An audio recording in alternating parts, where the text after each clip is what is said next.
that you're so close to that story. Like, it's not just some story about, it's your life, and that you and your dad are so close, and he must be so proud of you right now. He is. He's proud, but he's always, I mean, he's like, I'm proud of you no matter what. Like, I'm proud of you whatever you do. He's like, do whatever you want to do. Like, I'm just proud of you. So we, sometimes we show movies, and there's one we want to show coming up that a woman who's here tonight, Sophia. Well, yes, Sophia was in a movie called The Young Vote. It was about the 2020 campaign, and we have some younger people here, and we really are working hard on more youth engagement. And Sophia knows a lot about it, and the movie was so good. And one of the things that it taught me was that there's a lot of work for us older folks. I mean, you're a lot younger, you're only 41, but in politics, if you feel weird about turning 40. Well, so there's a lot of work that we have to do to understand maybe why younger people are not voting at the level we would expect given current political situations. And so that's something that we as a group are working on, trying to develop more understanding and more involvement with younger people. But what has been your, like, how are you engaging with younger voters? Because you're a whole bunch younger than most of us. So we are definitely trying to engage with younger voters. We are working with the College Dems of America, and so they're helping us to outreach. JB Raskin, they have a fellowship, and so we're going to get to send interns or have interns trained and work with that organization, which is going to be amazing to come out and help get out the vote. We're also just trying to reach them where they are. And you know, my oldest is in high school now, and he's like rounding up every 18-year-old he can find. He's like, can you vote for my mom? And they're like, sure. That's so great. So I think also people are just, you know, we're not built to do things alone, right? Like, we want to do things together, and I think the more community we can build, the more we can say, hey, like, let's all go as a group, like, let's all meet, then we can go to lunch, or, you know, then we can go watch a movie, or whatever you want to do is helpful. One of the things that made me, you know, teary-eyed every time I heard it after the primary was there were a lot of people that came up to me and said, you know, like younger people, they would say, my grandparents never voted. Like, they're registered to vote, but they never went. So I went with my grandparents. Like, they had never voted, their grandparents hadn't voted, and so they're like, okay, well, we'll go together. And so that was just so beautiful, right, that we're able to do that. And so I think the more we say, hey, you don't have to do this alone, like, we'll go with you, it'll be fun. Yeah, no, that's great. You don't have to do this alone, which I'm gonna just go ahead and jump to this, because I haven't gotten the wave yet. Wait, did I get the wave? Did I already get the wave? Okay. All right, I have a few, according to my timer, I have a couple more minutes. So we are very excited about you. And this group has, you know, we overwhelmingly wanted you to be our candidate. What do you want this group to know, and want all of our friends and family to know about how we can further help you and get the word out? Like, what can we do? I will say that because I've always considered myself a girl's girl, right? Like, I still have the same best friends from elementary school and middle school and high school, and, you know, still talk every single day. And women are so powerful. Like, when we were at the polls, every single day I was there, and even with my husband, when he was trying to tell people, like, oh, vote for Katy, they're like, oh yeah, like, my mom's therapist's sister, so we're gonna vote for you. And so we're here, we're gonna vote. And like, my mom's choir director said we should vote for you, so we're gonna vote for you. And so you'd be surprised. I was just telling this young lady in the audience that research shows, and I'm all about research, so when research shows that when people who don't typically talk about politics, it affects people 10 times as much. So you have no idea how much power you have in being able to just tell other people and share that. And, you know, the DCCC has been calling me forever. They were started calling before the primary.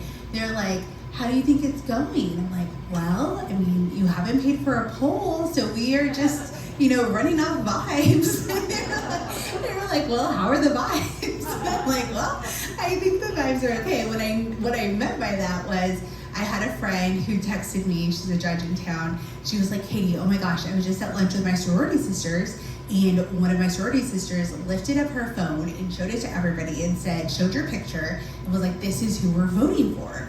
And they were like, okay, let me write that down. Like, that's who we're voting for. And I said, who was it? And she told me, and I was like, I don't even know that person, right? And so then they found out that I had actually gone to school with her sister here at UT. And so women are willing to do that. They're willing to spread the word. Men are never going to show a picture to all of their men friends and say, this is who we're voting for, right? We're not going to do that. So I think as women, we just have such a powerful voice. And I know that's why I won this primary with 52%. Yeah, amazing. Okay, all right, am I really getting the wave now? Okay, I'm getting the wave. Okay, this is y'all's chance to ask Katy a few questions, but let me just say, we only have 10 minutes.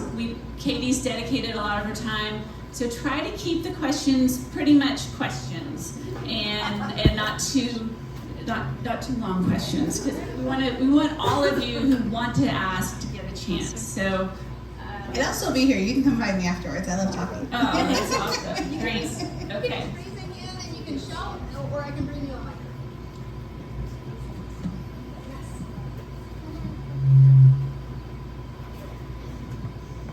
microphone. So Katy, it's a really big district. So how do you plan to reach people outside of the San Antonio area? So that's a very good question. We kind of get that, everyone's like, how are we doing this? I'm like, we're gonna try. So we have broken it up into 4 different regions. So we have El Paso, we have West Texas, like Big Bend, that area, Bexar County, and then South Rural Texas.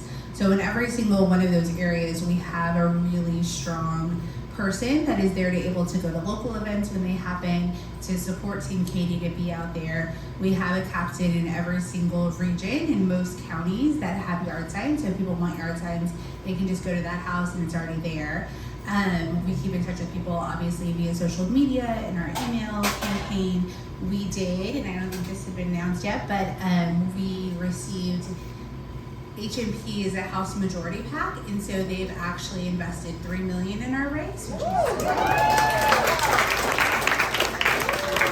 so very exciting. So they're going to run TV and radio ads with that amount. We're obviously raising money on our side so that we can run our own ads, because I don't know what they're running or what they plan to run.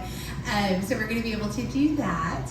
So we have a combined mixture of obviously having surrogates that are out in the district ready to go, and then mailers, advertisement, and radio, because a lot of those areas in West Texas don't even have reception, right? They're still listening to AM. So luckily those are cheaper ads.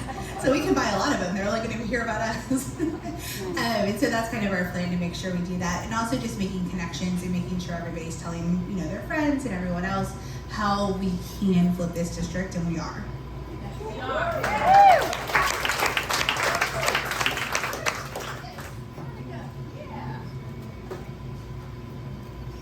I'm just curious if the Gonzalez type Republicans have brought up the border wall and what their thoughts are about that. I have not found a single Texan that is in support of the border wall. So that is the one thing we all agree on. Even Mr. Herrera was like, don't build the wall. And I was like, oh, okay, yeah, we agree on this. Like, don't build the wall.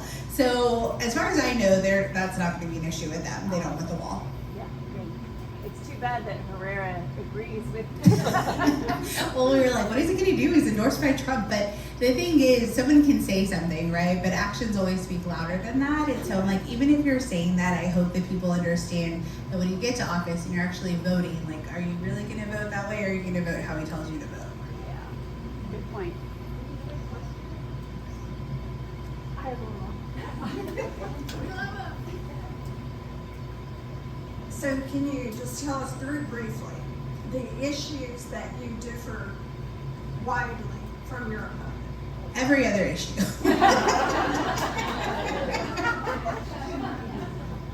Yeah. Every other. Yeah, I mean, well, one of the things, I was checking out your website, and also when you spoke about your dad, you talk about economic opportunity for everybody, and you're so attuned to the real needs of the families that you serve, and I think that seems to be the common ground that you're sharing with Talarico. Like it's not blue versus red, it's real people versus billionaires, and I really appreciate that about you. It's so interesting. You know, we live a fast life, right? We're doing this, we're doing that. And so I love just having my kids' friends over, right? Like they're always at my house, I go home, I don't know who's there.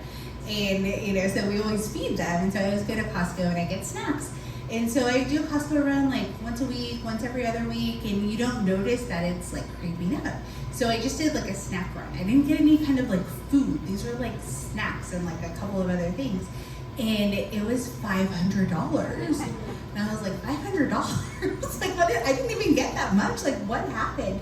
I'm like, how is everyone else doing this? Like, and then, you know, we live in a decent area. We live in a nice area. We live in suburbs. And, like, other mothers started sending me snacks because they're like, I know my child's over there all the time and it's expensive. Like, here's just some snacks. And so, like, by the time everybody, like, realizes, like, we cannot afford this, right? Like, we collectively just noticed that. And so my children like to take their lunch. And we had the same bag of chips in the beginning of the school year. It was $11.99. Same exact box is now $19.99. Wow. It's almost doubled since the beginning of the school year. Wow. That's not a lot of time. It's not a lot of time to figure out what you're going to do about your groceries. You guys, any other questions? Oh, Is the independent candidate still in the race? So we've actually gone to dinner. She asked me if I wanted to go to dinner, and my advisors were like, I wouldn't go. And I'm like, really? Like, I think she's okay. We can go to dinner with her, guys. So we went to dinner. We had a great time. We, you know, spoke and connected and, you know, respect one another. And so last I heard, she was still kind of on the fence as to what she was going to do going forward. And so we'll see. We're scheduled to have dinner again, so I'll talk to her again and see where she's at. But she's amazing. So, you know, I'd love for her to come on board and kind of help us spread this message. But interestingly enough, she said, like, I wanted to have, you know, wanted to reach out to both camps. She's retired military, her husband's retired military, and her husband was like, you are absolutely not meeting with that man. Like, Wow. you can call him as Katy, that's fine. You're not. wow. Well, you have been such a delight, and I really want to end on a more personal question. Is there anything about you that we couldn't really find by Googling you or listening to podcasts, like some cool Katy detail that you can help us to know you a little bit better? Sure. So I actually I texted my best friend from 3rd grade on the way up here. I'm like, hey, do you know a fun fact about me? Because I'm like, I can think of facts, but they're not like fun facts, you know? And so she was laughing and she sent me right away. She's like, your surprise wedding. And I was like, oh yes, that's true. So I met my husband first day of law school at orientation. And he thought I worked there because I was trying to put everybody in groups, like everybody's in a section. And so he came up to me, he's like, oh, what section do I go to? I'm like, I don't even know you. Like, why would I? I'm like, okay, well, like, here's a C, so you need to go find the people with the C. But anyway, so we quickly became friends. We were in the same section. We didn't start dating until a year after law school. We both went to go intern for the Obama administration. And then he proposed at the Supreme Court because he said that's where you go to make things final. And so we got engaged there. And then we came back, and wedding planning is hard, like so hard. There's so many details. Like, you know, my mother had a lot of opinions. I had a lot of opinions. Everybody had opinions. My dad was like, how much is this costing? What are we doing? And so at the end of the day, I was like, I have to study for the bar. Like, I'm not going to pass the bar because I'm trying to pick out a shade of pink. So we decided instead, everybody was coming in town for our graduation, our law school graduation. And so we didn't tell anybody except for our parents and my bridesmaids. But we did a surprise wedding. And so we just like surprised everybody. And it was lovely and fun. And then I passed the bar.